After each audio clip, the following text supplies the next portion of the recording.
Allahumma salli ala Sayyidina Muhammad wa ala alihi wa sahbihi ajma'in. Amma ba'd. Faqad qala Allah subhanahu wa ta'ala fi kitabil karim wa huwa asdaqul qailin. A'udzu billahi minasyaitonir rajim. Bismillahirrahmanirrahim. Ya ayyuhalladzina amanu taqullaha haqqa tuqatih wa la tamutunna illa wa antum muslimun.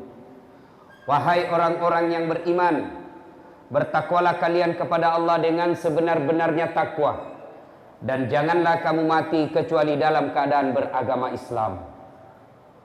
Ayat ini tiap Jumat dibacakan khatib. Dek nasa katok baju mae kode na baca pakate. Tidak sah khutbah Jumat kalau khatib tidak membaca ayat ini. Jangan kamu mati kecuali dalam keadaan beragama Islam. Ayat ini seolah-olah mengingatkan kepada kita, wahai Das'ad, kau lahir dalam keadaan agama Islam, kau hitan dalam keadaan Islam, kau nikah pakai tradisi Islam, kau nikah pakai syariat Islam, tapi belum tentu kau mati dalam keadaan Islam.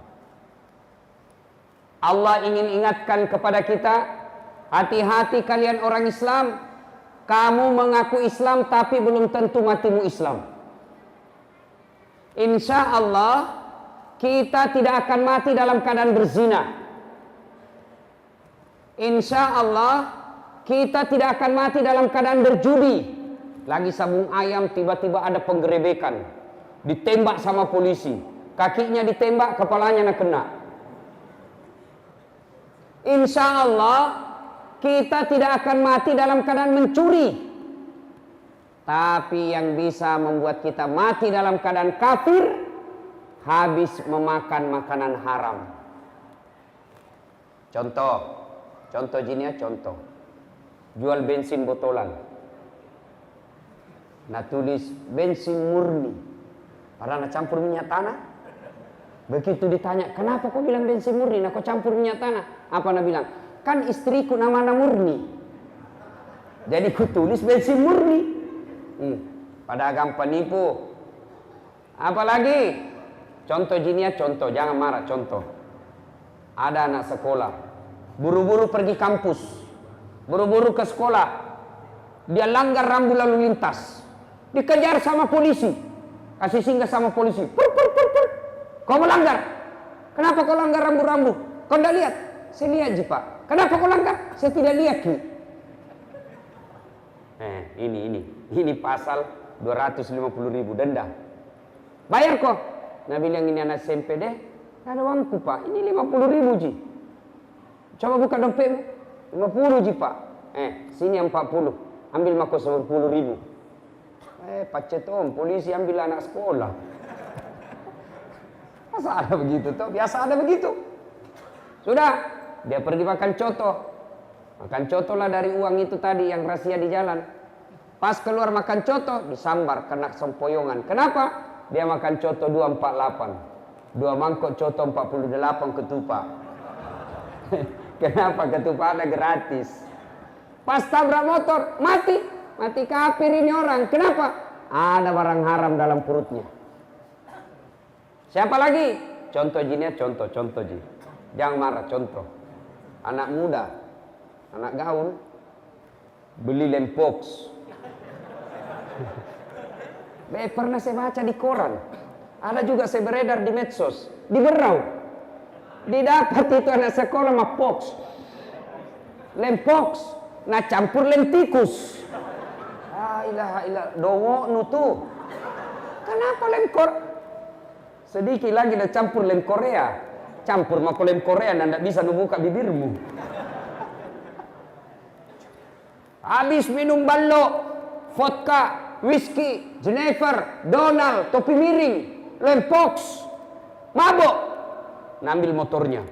Bayangkan mabok setengah naik motor, dia listrik nak kira aspal, pak mati kafir kau cilaka. Ada khamar dalam perutnya. Siapa lagi? Pedagang.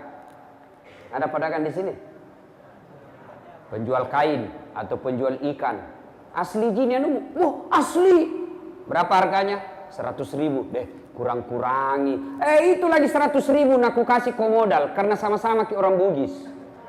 Padahal sudah ada untungnya 30.000, dia bilang modal. Begitu dia bilang modal pada sudah ada untung, 30.000-nya atar riba, menipu pembeli.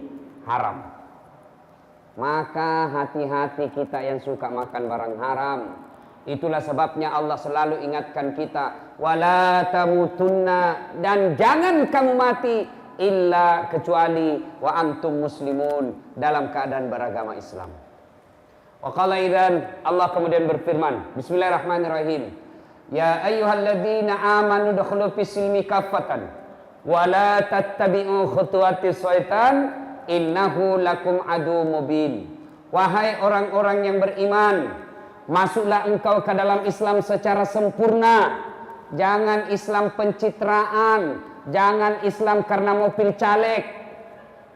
Hati-hati, banyak sekarang caleg penampilan langsung kala-kala ustaz. Deh, songkoknya rapi, pakai gamis, pakai serban, pegang tasbih, pasang foto, kalah penampilan ustaz. Begitu disuruh mengaji tidak nak tahu. Ini Islam pencitraan. Kata Allah, jangan kau Islam seperti itu. Wala tattabi'u khutuwatis syaitan, dan janganlah engkau ikuti langkah-langkah setan, karena sesungguhnya setan itu musuh yang nyata bagi kalian. Ibu bapak, saya tanya ibu-ibu, ini dia yang di belakang ibu-ibu. Kira-kira di masjid ini ada setan apa enggak nih? Ada setan apa tidak ibu? Bapak-bapak, ada setan? Ada. Setannya bukan pocong, bukan uka-uka, bukan popo, bukan parakan. Tapi apa setan yang ada di tengah-tengah kita? Bentuknya handphone. Apa ibu? Apa? Handphone. Oh, Ustaz sudah menceramah, masuk Bang Gesi. Setan itu HP-mu bos. Simpan dulu itu HP, simpan dulu. Kita dengar ceramah dulu. Simpan dulu. Selama kau pegang dan kau lihat terus, tiba-tiba masuk WhatsApp, balas lagi. Tidak dengar ceramah. Ada lebih parah, saya lagi ceramah, tiba-tiba ada ibu-ibu balik ke belakang. Kenapa ibu nak balik ke ini? Ambil HP-nya, selfie. Baru nak tulis latar belakang das atlatif. Saya nak jadikan background. Ibu-ibu kajili-jili. Simpan dulu HP tadi, kita dengar ceramah dulu dik, kita dengar ceramah dulu. Nah, ini ada Tommy yang pura-pura mesoting. Padahal matinya lihat kowe HP baru. Bapak saudara-saudara sekalian ya. Wa qala idzan, Allah kemudian berfirman, bismillahirrahmanirrahim. Innallaha wa malaikatahu yusalluna 'alan nabi. Ya ayyuhalladzina amanu sallu 'alaihi wa sallimu taslima. Sesungguhnya Allah dan para malaikatnya bersalawat kepada Rasulullah Muhammad sallallahu alaihi wasallam, maka wahai orang-orang yang beriman, bersalawatlah kalian kepada Rasulullah dengan sebaik-baik salawat. Sadaqallahul azim, maha benar Allah dengan segala firman-Nya. Sallallahu ala Muhammad sallallahu alaihi wasallam. Sallallahu ala Muhammad sallallahu alaihi wasallam. Saya biasa kalau salawat kayak begini di Sulawesi, jamaah semua ikut. Di sini nak lihat-lihat kak. Asal kapa wakilong ini. Ayo, sallallahu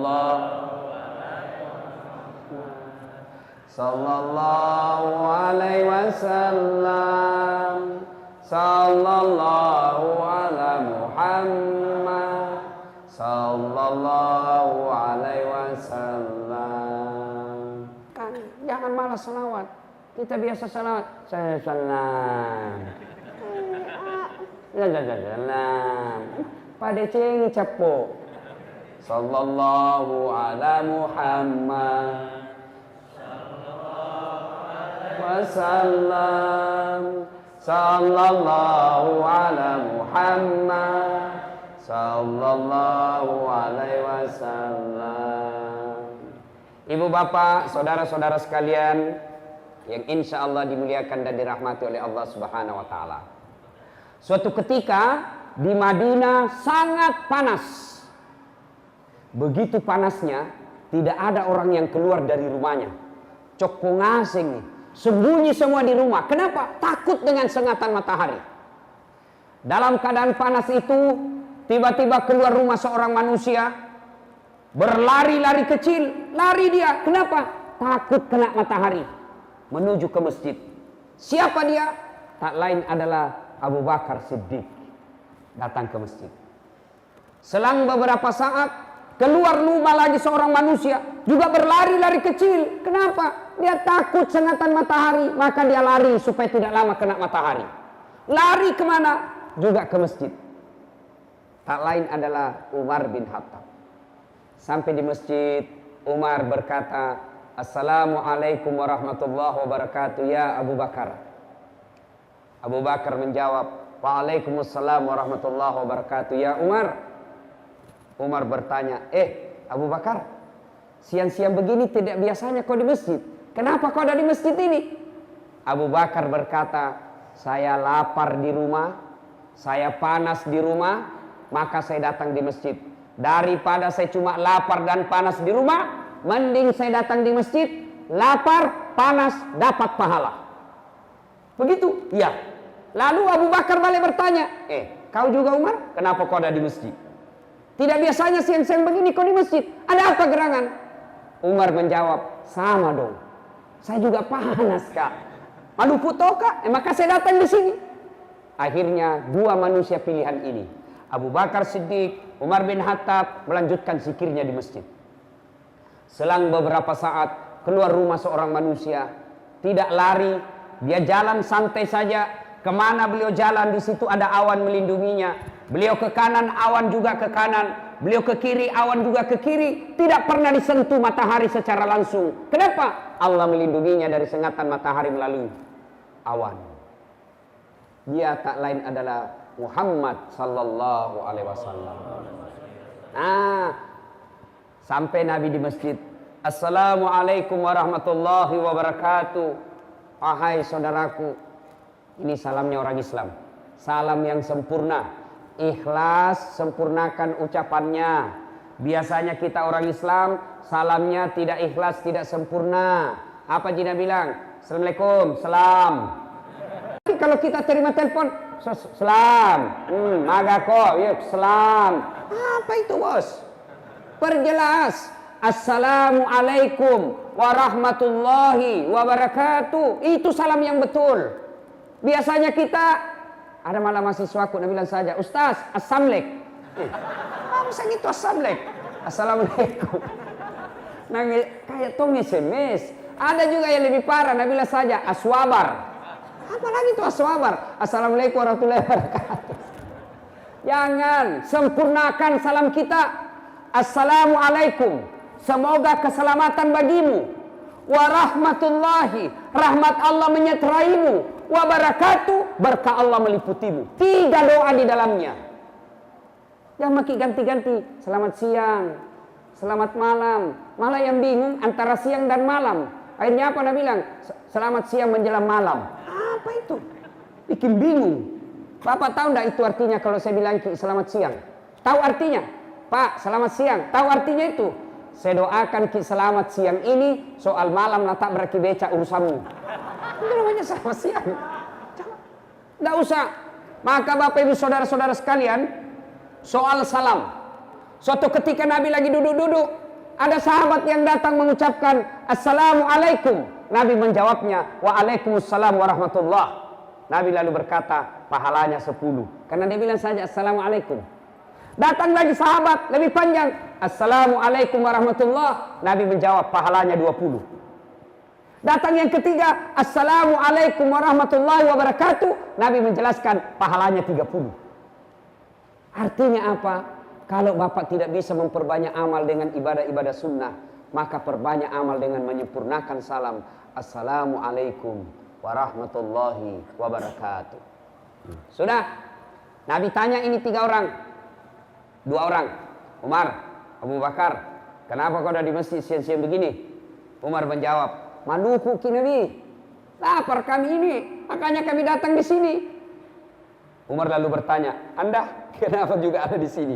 Dia bilang, Singkamale, Mbak Ji. Sama Ji. Banyak orang Bugis di sini? Banyak? Luar biasa ini orang Bugis.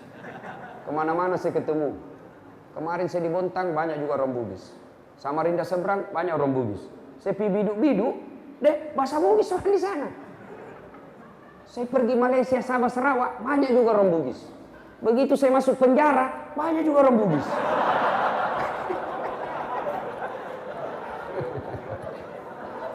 Bapak saudara-saudara sekalian. Nah sudah. Ini orang Bugis jago ini Pak. Tidak mau dikalah sama Udin. Pernah dengar Udin sedunia? Pernah? Udin sedunia. Orang Bugis punya ambok sedunia. Ambok yang banyak rezekinya namanya ambok dande. Ambok yang beruntun terus kalau berbisnis, ambok upe. Ambok yang banyak di bengkel, ambok tang. Ambok yang tidak pernah lolos, ambok saka. Ambok yang banyak di toko perhiasan, ambok intang. Ambok yang suka naik ke tamannya, ambok ente. Bapak saudara-saudara sekalian, ditanya Nabi sama Umar, ya Rasulullah, Anda juga siang-siang begini kok ada di masjid, ada apa? Nabi menjawab, sama Jaki. Saya juga lapar dan panas, makanya saya datang ke sini. Akhirnya mereka melanjutkan ibadah. Selang beberapa saat, Umar punya usul. Ya Rasulullah, bagaimana kalau kita ke rumahnya Abu Ayyub? Abu Ayyub Al-Ansari. Abu Ayyub ini, ketika Nabi hijrah dari Mekah ke Madinah, Abu Ayyub lah orang pertama yang menyambut Nabi dengan rumah yang bagus, ditawari rumah. Abu Ayyub Al-Ansari juga inilah yang menyeberang ke Turki sekarang, dulu namanya Istanbul, Konstantinopel, sekarang namanya Istanbul, dulu namanya Konstantinopel. Inilah Abu Ayyub Al-Ansari jalan ke sana untuk tinggal dan menaklukkan Konstantinopel pada saat itu, tapi tidak sempat ditaklukkan pada saat itu. Abu Ayyub, baru-baru saya dari Turki dan saya sempat sholat di masjid itu yang ada di dalam Abu Ayyub Al-Ansari. Nah, Bapak saudara-saudara sekalian, Abu Ayyub ini hebatnya, dia di Madinah, kaya, malabo, kaya, dermawan, kaya, suka bantu orang. Tidak seperti kita sekarang, kaya, pelit, kaya, seke, kaya, kikirgalan, kaya, seke. Ada di sini kaya seke? Ada? Ada? Ada enggak orang kaya pelit di sini? Ada? Tidak ada? Kita buktikan nanti kalau diedarkan celengan. Jangan memang kau tinggalkan masjid. Yang tinggalkan masjid saya doakan kanda lagi. Dan yang kau tinggalkan kita buktikan nanti. Siapa yang tidak isi celengan berarti seke. Kasih keluar memang wambu. Asal dia memang nih. Ya Bapak saudara-saudara sekalian. Nah, Abu Ayyub ini hebatnya kaya dermawan. Maka Nabi Abu Bakar, Umar datang ke rumah Abu Ayyub.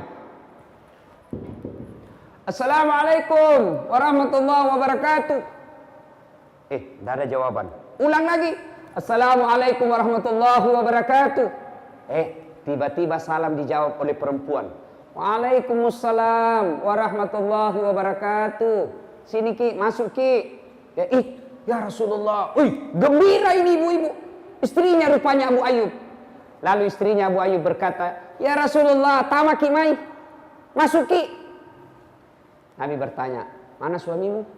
Oh, baru saja dia keluar, tapi sebentar lagi akan datang. Tamani, masuki, sambil menunggu sini. Nabi bersabda, tidak boleh kami masuk ke rumahmu tanpa izin suamimu.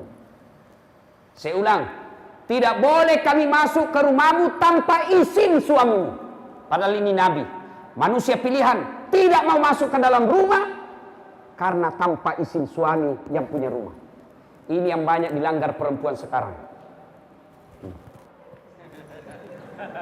Begitu pergi suaminya langsung telepon tamang SMA-nya dulu. Datang mako. Pergi nih, cepat kok. 20 menit selesai nih. Coba, Bu. Halo Ibu. Bu, dengar baik-baik Bu. tidak boleh atau haram memasukkan laki-laki lain di rumah ibu tanpa izin oleh suami. Bagaimana kalau sepupu satu kalinya Ustaz? Tidak boleh. Sepupu dua kali? Tidak boleh. Sepupu lain kali? Lebih tidak boleh lagi.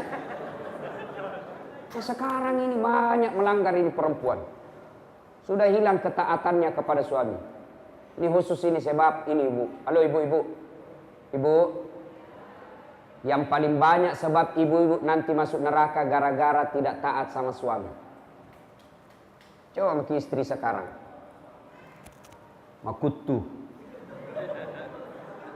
Paballo.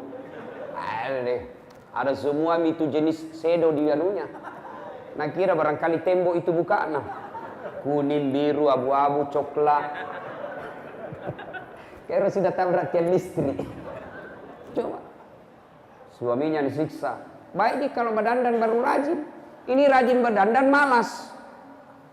Istri seperti ini susah masuk surga ibu. Bu dengar, yang namanya istri jangankan keluar rumah tanpa izin suami. Puasa Senin Kamis saja, puasa Senin Kamis tanpa izin suami haram. Dengar, puasa sunnah tanpa izin suami haram. Misal pengantin baru, suaminya cuti Senin, langsung istrinya puasa hari Senin. Jangan puasa kalau suami tak cuti baru pengantin baru. Jangan kau ketawa anak muda, ini urusan orang tua. Mengerti jaki maksudnya toh? Nah, boleh itu Bahkan ibu bapak saudara-saudara sekalian, kalau ibu tetap misalnya suami tak, bu pulang ke ini, kenapa? Naik spanding. Dia bilang puasa kah pak? Ketika dia lanjutkan puasanya, bukan dia dapat pahala, tapi laknat Allah bagi perempuan ini. Makanya ibu, tidak boleh itu kita tidak taat. Bagaimana kalau suamiku pabotor Ustaz? Suamiku peselingkuh, suamiku tidak sholat, suamiku tukang judi. Urusannya dia dengan Allah. Ibu tidak punya dosa. Itu enaknya jadi perempuan. Itu enaknya jadi perempuan. Perempuan itu tidak bertanggung jawab dosanya kepada suami. Beda kami suami, meskipun suaminya ustadz, suaminya penghafal Quran, tapi istrinya tidak pakai jilbab, istrinya tukang gosip, istrinya suka bertengkar sama tetangga. Sebelum istrinya masuk neraka, suaminya dulu di depannya. Hati-hati pak, satu saja susah diurus, apalagi mau poligami. Banyaknya orang sekarang tidak mampu, dia mampu, tidak mau berkurban, padahal dia mampu. Sebaliknya, dia tidak mampu, mau poligami. Ini ketawa lagi, ini bapak-bapak kalau poligami, dan senyum, barani ki. Coba nih, ibu-ibu, mari nih ibu-ibu kalau kita cerita poligami. Nusah memang Pak Guru salah si Ustaz Siro. Bukan Pak Guru salah, dijelaskan saja. Bapak-bapak jangan coba-coba kalau tidak bisa ngurus. Satu saja itu tanggung jawabnya di akhirat luar biasa. Apalagi kalau mau keempat. Yang ketawa. Nah ibu bapak saudara-saudara sekalian yang saya hormati ya. Kembali tadi. Ketaatan kepada suami. Ibu-ibu zaman sekarang, saya heran kalau masih ada yang malas. Bandingkan ibu-ibu zaman dulu. Itu ibu-ibu zaman dulu kasihan luar biasa. Masaknya pakai kayu. Sekarang kita tinggal pakai gas. Lampunya samperong. Ini anak-anak milenial tidak tahu ini. Itu yang lampu dikasih masuk baru ada kaca-kacanya. Dipakai belajar. Pas selesai belajar ada semua itu asap di sini dulu Pak. Ini dapat semua dulu itu. Dulu. Nah, Bapak saudara-saudara sekalian. Nah, akhirnya istri Abu Ayyub ini berkata, "Tajan nila keku cinampak minang kasih." Beberapa saat kemudian datang betul Abu Ayyub. Assalamualaikum warahmatullahi wabarakatuh Abu Ayyub. Gembira Abu Ayyub. Alhamdulillah, barakah, didatangi ulama, didatangi Nabi, didatangi sahabat Nabi. Ini luar biasa berkah bagi kami. Begini orang Islam, didatangi ulama, didatangi alim, didatangi orang baik agamanya senang. Biasanya kita kalau datang imam dari mata, senang apa tidak? Kalau datang pengurus masjid ke rumah tak, senang apa tidak? Bengkok mukanya, apalagi kalau bawa mimap. Sumbangnya sih. Itu Rasulullah. Abu Ayyub didatangi oleh Nabi, gembira betul. Ini orang Islam, senang memuliakan ulama. Kita biasa kalau ulama, kita tidak muliakan. Kita lebih hormat sama artis daripada ulama. Kalau artis dia hormati, kalau bupati dia hormati, dia cium tangannya itu bupati, padahal baru 10 menit yang lalu tanda tangan korupsi. Kita cium lagi tangannya, batena na hormati bupati, Pak Camae. Tapi kalau ulama dia tidak hormati, padahal tidak ada mengatakan bupati pewaris para nabi. Tidak ada itu. Ulama, al-ulama'u warisatul anbiya. Ulama adalah pewaris para nabi. Termasuk itu imam-imam masjid. Kalau artis kita undang, Masya Allah, kasih pesawat, bisnis kelas, dijemput pakai mobil poreder, ada tentara polisi mengawal, kasih hotel bintang 5, pulang ceramah kasih 100 juta, sampai di Jakarta dia pakai berzina.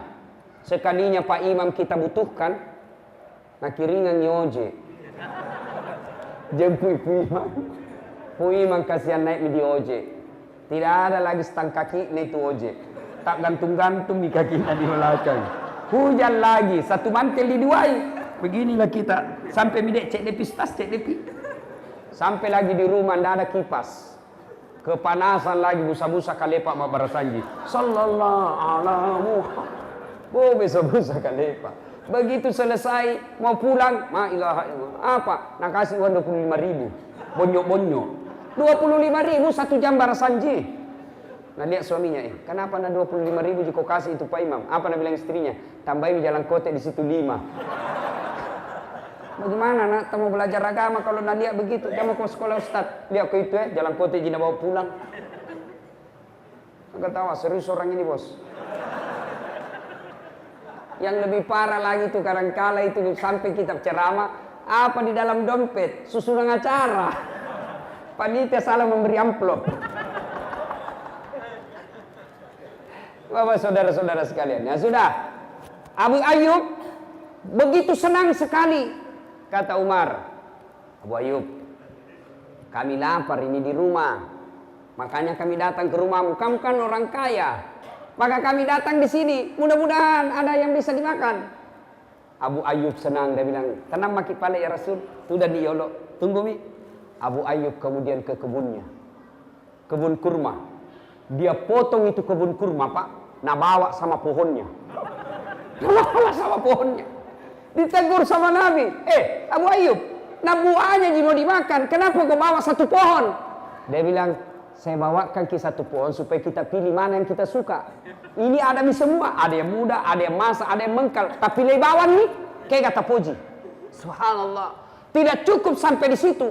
Abu Ayyub mengambil kambingnya yang paling bagus, lalu dia potong. Kambing yang paling bagus. Jadi kalau mau bersedekah yang paling bagus kita kasih orang Pak. Biasanya kalau ibu-ibu yang jelek, mau pi basi nak kiringan Ustaz. Nah, ada kue itu di kulkas, daripada basi bawakan itu ke Imam. Oh basi baru diingat ke Imam kasih. Sekali-kali bikinkan kue kasih itu ke Imam. Pu Kate, Pu Bilala, Pak Ustadz, guru ngaji, hatib, bawakan kue yang paling baik. Itu yang membuka rezeki kita. Nah sudah, tidak cukup sampai situ dia sembelih kambingnya Abu Ayyub. Sebagian dagingnya disate, dibakar. Sebagian dagingnya lagi dikarik. Lalu beliau makan itu daging, dikasihnya pula roti, dikasihnya pula kurma. Nabi makan. Ketika Nabi makan, tiba-tiba Nabi bersabda, Abu Ayyub, tolong kasih kak dulu piring. Untuk apa? Bawakan kasihan anakku Fatimah. Sudah lama kasihan tidak makan enak itu anakku. Bawakan sebagian ke rumah. Masya Allah. Ini suami yang baik. Makan enak di luar, tidak lupa anak dan istri.